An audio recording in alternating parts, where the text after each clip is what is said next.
Sir కల్కి cinema దగ్గరికి వచ్చేటప్పటికి కల్కి సినిమా ఇప్పుడు నెక్స్ట్ పార్ట్ ఎలా ఉండబోతుంది, అసలు సస్పెన్స్ అక్కడికి ఆపేశారు, నెక్స్ట్ ఏం జరగబోతుంది సార్ అసలు?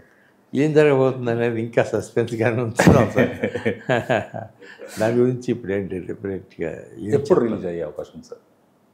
అది ఏప్రిల్కి మొదలు పెడతాం సార్. రేపు ఏప్రిల్ నుంచి అక్కడి నుంచి 1 year వేసుకుంటే కొద్దిగా 1 year జనవరికి వస్తుందని అనుకుంటున్నాను నేను.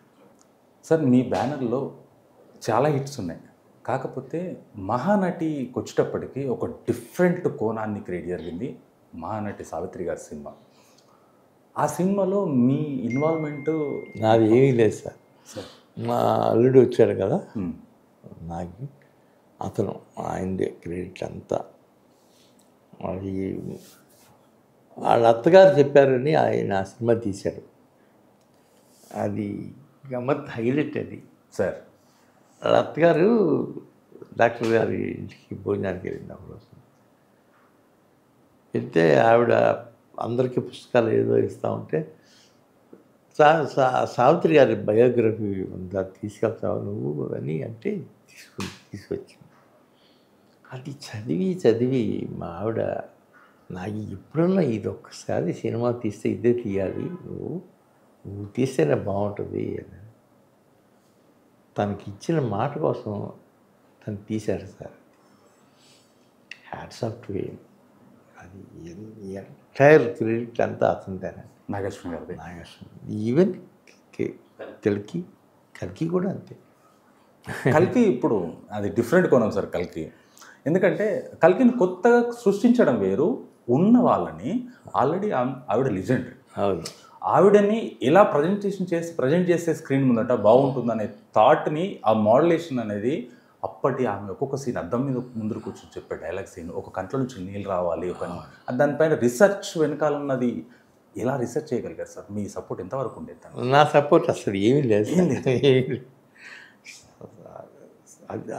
ఆ సినిమా తీస్తున్న మన బ్యానర్ల కోసం వస్తుంది, ఆ సినిమా ప్రజల్లోకి వెళ్ళాలి, మంచి సినిమా మంచి కాన్సెప్ట్ తీస్తున్నారని నేను షూటింగ్ అంతా బాగానే అటెండ్ అయ్యాను. చూశాను, తీస్తున్నాడు, బ్రహ్మాండంగా తీస్తున్నాడు, చాలా బాగా తీశాడు. సావిత్రి కానీ, మహానటి కానీ, కల్కి కానీ, హ్యాట్స్ ఆఫ్ టు హిమ్.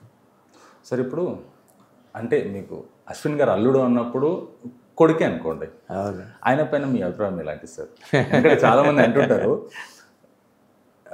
ఆయన వచ్చి ఎలా వెళ్తాడు, చెప్పులు కూడా మీరు మర్చిపోతారని చెప్పారు.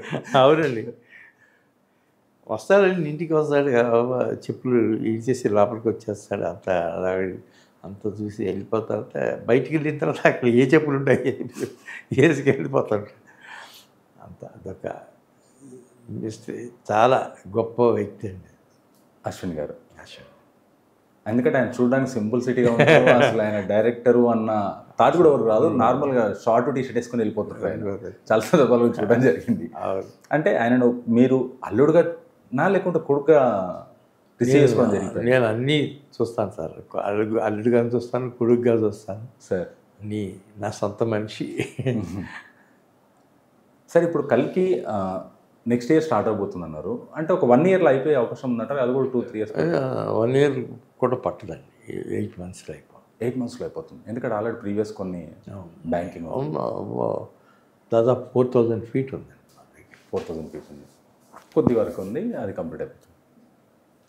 సార్ మీతోటి ఈరోజు మీకు మాకు కేటాయించిన ఈ టైంని చాలా వాల్యుబుల్ సార్, ఎందుకంటే పెద్ద ఆయన గురించి వీటన్నిటి గురించి మాకు తెలియని విషయాలు, వీళ్ళన్నీ కూడా తెలియని విషయాలు చాలా చెప్పారు సార్. చాలా thank you sir. Thank you.